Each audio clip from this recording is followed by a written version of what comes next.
வணக்கம் நண்பர்களே. எங்க உங்க அப்பாவை காணோம் என்று சட்டமன்றத்தில் சீன் போட்டு நடிச்சிட்டு இருந்தாங்க. ஆனா இன்னைக்கு எங்க அப்பாவை ஒன்றிய அரசாங்கமே தேடிக்கிட்டு இருக்கு. அவரை நம்பிதான் நான் நாளை 20ஆம் தேதி ஒரு பக்கம் பிஜேபி அரசாங்கம் எங்களுக்கு ஆதரவாக செயல்படுங்க என்று, நீங்கள் ஆதரவாக செயல்படனாலும் கூட பரவாயில்ல, சட்டமன்றத்துக்கு பார்லிமெண்ட்டுக்கு வராதவாவது இருங்க என்று சொல்லி ஒரு பக்கம் மோடி அரசாங்கம் கெஞ்சிட்டு இருக்குது. ஒரு பக்கம் காங்கிரஸ் இந்த 26 தேர்தல் ரிசல்ட் வந்தத வேகத்தில் முதுகுல குத்திட்டு ரெண்டு அமைச்சரவைக்காக ஓடி போனவங்க இன்னைக்கு என்ன சொல்லிட்டு இருக்கிறாங்க, அவங்க சீனியர் அமைச்சர் சிதம்பரம் கூட சொல்றாரு, திமுக இந்த சட்டங்கள்லாம் ஆதரிக்கக்கூடாது அப்படின்னு சொல்லிட்டு அவர் சொல்றாரு ஏன் விசிக நீங்க போய் விசிக திருமாவளவன் சொல்றாரு, கார்த்தி சிதம்பரம் சொல்றாங்க திமுகவும் பிஜேபியும் சேர்ந்துட்டு இருக்காங்க அப்படின்ட்டு எல்லா கட்சிகளும் சொல்லிட்டு இருக்காங்க. சேர்ந்துக்கிட்டு இந்த பில்லை ஆதரிச்சிட்டாக்க இப்ப இருக்கிற தோல்வியை விட மோசமான தோல்வி வரும்னு சொல்லிட்டு கார்த்தி சிதம்பரம் சொல்லிட்டு இருக்கிறாரு. நான் கேட்கிறேன், உங்களுக்குலாம் கொஞ்சம் கூட வெக்கமே இல்லையா? கூட்டணி விட்டு போயிட்டீங்க, எங்களுக்கு வேணாம்னு சொல்லிட்டு 2 அமைச்சருக்காக வேண்டி முதுகுல குத்திட்டு போயிட்டு மறுபடியும் எந்த முகத்தை வச்சுக்கிட்டு திமுக நீங்க இந்தியா கூட்டணியில இருக்கணும் அப்படின்னு சொல்லி கேட்குறீங்க. எவ்வளோ சுயநலம் பார்த்தீங்களா? இங்கே மாநிலத்தில் அவங்களுக்கு ஃபேவராக தாவேக கூட இருந்துக்கணுமா, ஆனால் திமுக இந்தியா கூட்டணியிலேருந்து காங்கிரஸ்க்கு ஆதரவாக, அதாவது ராகுல் காந்தியை பிரதமர் ஆக்கிறதுக்கு திமுக தலைவர் செயல்படணுமா. ஆனால் ராகுல் காந்தி முதுகில் குத்திவிட்டு எங்களுக்கு துரோகம் பண்ணிவிட்டு போவாங்க. எவ்வளவு பேராசை! இதுங்களை பற்றி பேசுறதுக்கு டென்ஷன் தான் ஆகும். அப்படி இன்னைக்கு ஒரு பக்கம் இந்தியா கூட்டணி ஒரு பக்கம் தலைவிட்டு இருக்குது தலைவர், இன்னொரு பக்கம் மோடிஜி தலைவிட்டு இருக்கிறாரு. என்ன காரணம்னா, நாளைக்கு மிக முக்கியமான பில் வருது. அது என்ன பில்னாக்க, பார்லிமெண்ட்ல டீலிமிட்டேஷன் ஒன்று வருது, இன்னொன்று பெண்களுக்கு இடஒதுக்கீடு அது வருது. இன்னொன்று மிக முக்கியமானது, முதல்வர் பிரதமர் எம்எல்ஏ எம்பிஸ் யாராக இருந்தாலும் 30 நாள் சிறையில் இருந்துட்டாக்க அவங்க பதவி ஆட்டோமேட்டிக்காக பறிக்கப்படும். அந்த பில் ஒன்று வருது.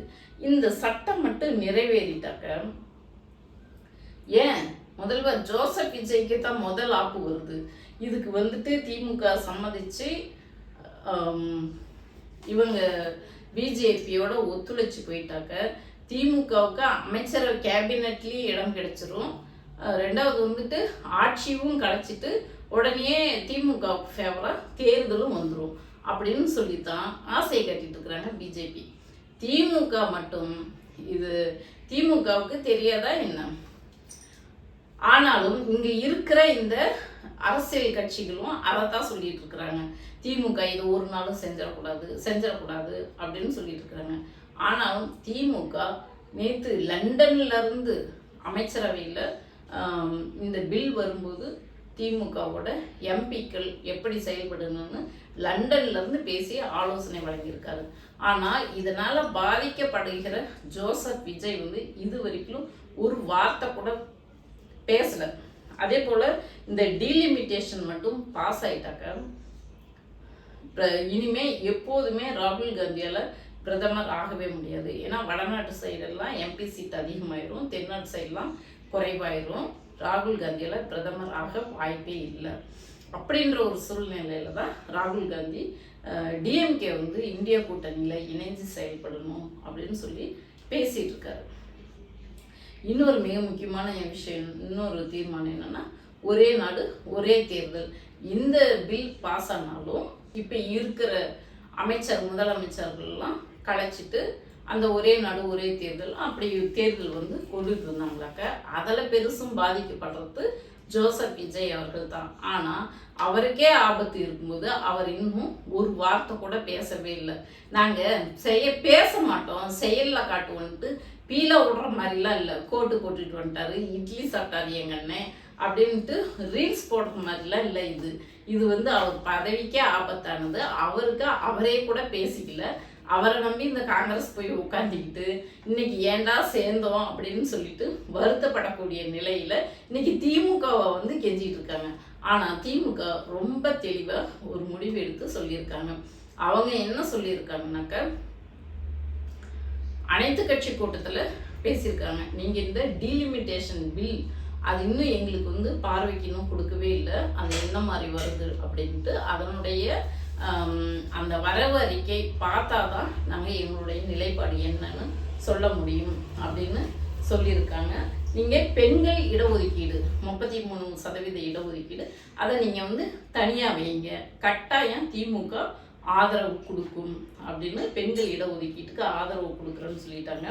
அப்புறம் இந்த முதல்வர் பிரதமர் 30 நாள் சிறையில் இருந்தால் அதுக்கெல்லாம் மாநில உரிமைக்கு திமுக சார்பாக எப்போ எந்த ஆபத்து வந்தாலும் அதை எதிர்த்து குரல் கொடுப்போம் அப்படின்னும் பேசியிருக்காங்க. இதையெல்லாம் ஏன் பிஜேபி வந்து திமுக இந்த பில்லை ஆதரிச்சு வாக்களிக்கவில்லை என்றாலும் பரவாயில்ல, பார்லிமெண்ட்டுக்கு வராதளவாவது இருங்க அப்படின்னு சொல்லிட்டு தான் அவங்க அதிகபட்சமாக திமுக கிட்ட கோரிக்கை வைக்கிறது. ஏன் அப்படி சொல்றாங்கனாக்க, இப்போ மொத்தம் இருக்கிறது வந்து 540 சீட்டு இருக்கு. அதில் இப்போ தேவையானது வந்து 2/1 2/3 தேவைப்படுகிறது ஆதரவு, வந்து தீர்மானம் பாஸ் ஆகிறதுக்கு ஆதரவு. அதில் இப்போ பிஜேபி கிட்ட இருக்கிறது 341 இருக்கு. இன்னும் வந்துட்டு 20 இருந்தாக்க தீர்மானம் பாஸ் ஆயிடும்.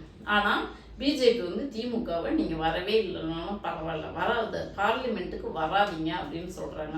அப்போது பார்லிமெண்ட்டுக்கு வராமல் இருந்துட்டா, திமுக வராமல் இருந்துட்டாக்க திமுகவோட பலம் 22 எம்பி இருக்காங்க. 22 எம்பி எடுத்துட்டாக்க அப்போ மொத்தம் 518 இருக்குது. அதில் 2/3 போட்டுக்கிட்டாக்க 345 வருது. இப்போ 345ல் காங்கிரஸ் பிஜேபி கிட்ட இருக்கிறது 341 இருக்கு.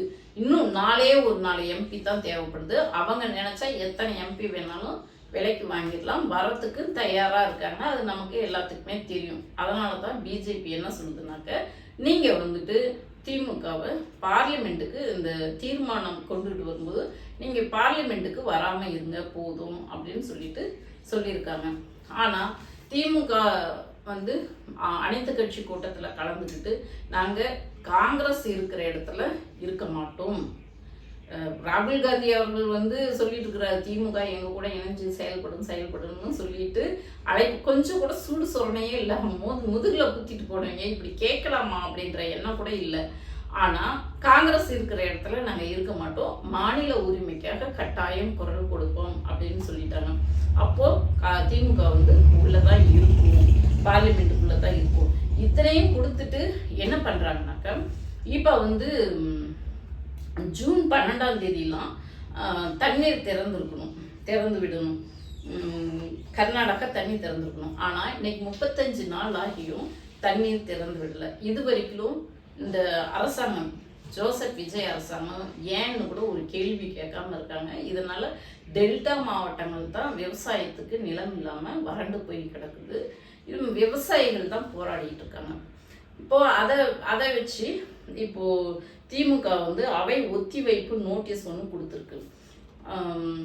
மேகதாது அணை அணையில் கட்டக்கூடாது அது ஒன்றுக்காகவும், ஏன் வந்து தண்ணி ஜூன் 12 இத்தனை வருஷமா கரெக்டாக ஜூன் 12 திமுக ஆட்சி இருந்த வரைக்கும் திறந்து விட்டுட்டு இருந்தாங்க. விவசாயிகளுக்கு எந்த பாதிப்பும் இல்லை. ஆனால் அந்த ஜோசப் விஜய் ஆட்சி அமைஞ்சதுக்கு பிறகு காங்கிரஸ் கூட்டணியில தானே இருக்கு, கர்நாடகாவிலேயே அவங்க கட்சி தானே ஆளுங்கட்சியாக இருக்கு. அப்போ கூட்டணியை அந்த அண்டர்ஸ்டாண்டிங் வச்சு தண்ணி திறந்து விட்டுருக்கலாம்ல, திறந்து விடலை. ஏன்னு இது வரைக்கும் இந்த ஜோசப் விஜய் வாய் பேசவே இல்லை. ஆனால் இப்போ காங்கிரஸை பார்லிமெண்ட்ல பேச வச்சிருவாங்களா, காங்கிரஸ் எம்பிக்களை வச்சு ஏன் எங்களுக்கு தண்ணி திறக்கல அப்படின்னு சொல்லி கேட்க வச்சிருவாங்களா? கேட்டுட்டா கர்நாடகா காங்கிரஸ் கோவிச்சுக்கும், அவங்க அங்கே ஆளுங்கட்சியாக இருக்காங்க. அதனால இவங்களுக்கு காங்கிரஸும் வாய் பேச மாட்டாங்க, டிவிகேவுக்கு அங்கே எம்பிக்களும் இல்லை. இருந்த ஒரே ஒரு வாய்ப்பு, ஒரே ஒரு எம்பி இருந்தது, அந்த எம்பியும் தூக்கி பிரவீன் சக்கரவர்த்தி காங்கிரஸ்க்கு கொடுத்துட்டாங்க. இப்போது நாங்கள் வந்து பேசாமல் சாட்சி என்ன சொன்னார் அவரு, டாக்லெஸ் ஒர்க் மோர், பேச்சை குறைச்சி ஒர்க்கை அதிகப்படுத்துவோம். எங்கேருந்து போய் இவர் வந்து ஒர்க்கை இருந்த ஒரு எம்பியும் தார வார்த்து கொடுத்துட்டாரு. எப்படி போய் ஒர்க்கை அதிகப்படுத்துவார்? அவருடைய பதவிக்கே இன்னைக்கு ஆபத்து வந்திருக்குது. அவருக்கே வாய் பேசாதவர் எங்கேருந்து இவர் போய் மாநில உரிமைகளை காப்பாற்ற போகிறாரு? நான் வந்து ஆளுநரோட இணக்கமாக போவேன் அப்படின்னு சொல்லிட்டு எல்லா நம்மளுடைய உரிமைகளையும் விட்டு கொடுத்துட்டு இருக்கார். துணைவேந்தர் நியமனத்திலையும் உறுப்பினர்களை எக்ஸ்டெண்ட் பண்ணுறதுக்கு அனுமதி கொடுத்துட்டாங்க. இந்த முஸ்லீம்கள் மாட்டிறைச்சி வெட்டுறதுக்கு அதுவும் வெட்டக்கூடாதுன்னு தடை பண்ணிட்டாங்க. அதுவும் போய் இன்னைக்கு வந்து வெட்டக்கூடாதுன்ட்டு இந்து அமைப்புகள் போராட்டம் பண்ணிட்டு இருக்குது. இதெல்லாம் எதுவுமே கேட்கறதில்ல. மாநில அரசாங்கத்தோட மாநில உரிமைக்காக பேச்சுவார்த்தையே இல்லை. அந்த ஆளுநர் வந்துட்டு நான் மக்கள் குறை கேட்குறேன் அப்படின்னு சொல்லி அறிக்கை விடுறாரு. அதுக்கு முதல்வர் வாய் திறக்கல. எதுக்குமே பேசாத முதல்வர் டாக்லெஸ் ஒர்க் மோர் அப்படின்னு மட்டும் சொன்னால் எப்படி வேலை நடக்கும்? எதையுமே கண்டிக்காத முதல்வருக்கு. அப்போது திமுக வந்துட்டு இன்னைக்கு வந்து யார் கூடயும் கூட்டணி இல்லைனாலும் அந்த மேகதாது அணை கட்டுறதுக்கு ஜூன் 12ஆம் தேதி தண்ணி திறக்கிறதுக்கும் அவை ஒத்திவைப்பு நோட்டீஸ் கொடுத்துருக்குறாங்க. அப்போது திமுக ஆட்சியிலே இல்லைனாலும் அந்த ஆட்சியை வழி நடத்துவதும் திராவிட முன்னேற்ற கழகம் தான். இன்னைக்கு வந்துட்டு டெல்லியில் ஒரே கல்லில் 2 மாங்காய் என்ற விதத்தில் இன்னைக்கு வந்துட்டு காங்கிரஸும் திமுகவை தேடிட்டு இருக்குது, பிஜேபியும் திமுகவை தேடிட்டு இருக்குது. ஆனால் திமுக தலைவர் அடித்து ஆடிட்டு இருக்கிறாரு. என்னதான் ஆட்சியில் இருந்தாலும் இல்லைனாலும் திராவிட முன்னேற்ற கழகம்தான் எப்பயுமே நாட்டின் அந்த போக்கை நிர்ணயிக்கிறது அப்படிங்கிறத ஒவ்வொரு முறையும் நம்ம வந்து ப்ரூவ் பண்ணிக்கிட்டே இருக்கோம். அதை நம்ம அண்ணன் திருச்சி சிவா அவர்களும் டிஆர் பாலு அண்ணா அவர்களும் அந்த அனைத்து கட்சி கூட்டத்தில் என்ன நடந்தது, திமுகவின் நிலைப்பாடு என்ன என்று குறித்தும் காட்டிட்டாங்க. தென்மாநிலத்தை பாதிக்கின்ற தொகுதி வரையறைகள், அந்த தொகுதி வரையறை எந்த விதத்தில் வர இருக்கிறது என்பது இதுவரை அரசாங்கம் தெரிவிக்கவில்லை. அதுக்குரிய டிராஃப்ட் பில் கூட எங்கள்கிட்ட நான் கொடுக்கல. அது கொடுக்கறதுக்கு முன்னால நாங்கள் அந்த கருத்தையும் தெரிவிக்க முடியாது. ஒன்று, அதே நேரத்தில் தொகுதி வரையறை அதை 25% இன்க்ரீஸ் பண்ணுறது, 50% இன்க்ரீஸ் பண்ணுறது எல்லாம் வெளியில் செய்தியாக வந்துட்டு இருக்கு, மீடியா சொல்லிட்டு இருக்குது. ஆனால் அரசாங்கம் அதிகாரப்பூர்வமாக எதையுமே சொல்லாத வரைக்கும், ஸோ சொல்லாத வரைக்கும் நமக்கு எங்களுடைய கட்சி எடுக்கின்ற முடிவோ நாங்கள் எடுக்கின்ற முடிவோ அது வந்து நிதர்சனமான உண்மை கிடையாது. என்ன எப்படி இருக்குதோ அந்த நிலை உங்களுக்கு என்ன தெரியுமோ அதான் எங்களுக்கு தெரியும். எங்களுக்கு இதுவரை எதுவும் சொல்லப்படவில்லை. ஆகவே அந்த மசோதாவுடைய குறிப்புகள் வந்த பிறகு தெளிவாக உங்களுக்கு சொல்ல முடியும். நம்ம திராவிட முன்னேற்ற கழகத்தை பொறுத்தவரை தலைவர் தளபதியார் அவர்கள் இட்ட ஆணைக்கிணங்க மேகதாது பிரச்சனை குறித்து நாளைக்கே நாங்கள் பாராளுமன்றத்தினுடைய 2 அவைகளிலும் ராஜ்யசபாவில் தம்பி சிவா அவர்களும் லோக்சபாவில் நானும் நம்முடைய உறுப்பினர்களும் சேர்ந்து குரல் எழுப்ப இருக்கிறோம். ஒத்திவைப்பு தீர்மானம் கொடுத்து நேற்றே கொடுத்தாச்சு. ஒத்திவைப்பு தீர்மானம் கொடுத்தாச்சு. அது நாளைக்கு வரும். நாளைக்கு திரும்பவும் அதை பற்றி பேசுவதற்கு நாங்கள் கேட்போம், அனுமதி கேட்போம். அவைத்தலைவர்கள் அதை பற்றி அதுக்கு அனுமதி கொடுக்கலன்னு சொன்னால் நாங்கள் திரும்ப அதை வேகமாக வற்புறுத்தி அது பிரச்சனை குறித்து பேச வேண்டும் என்று சொல்லிக் கொண்டே இருப்போம். பார்ப்போம் நாளைக்கு பார்லிமெண்ட்ல என்ன நடக்குது.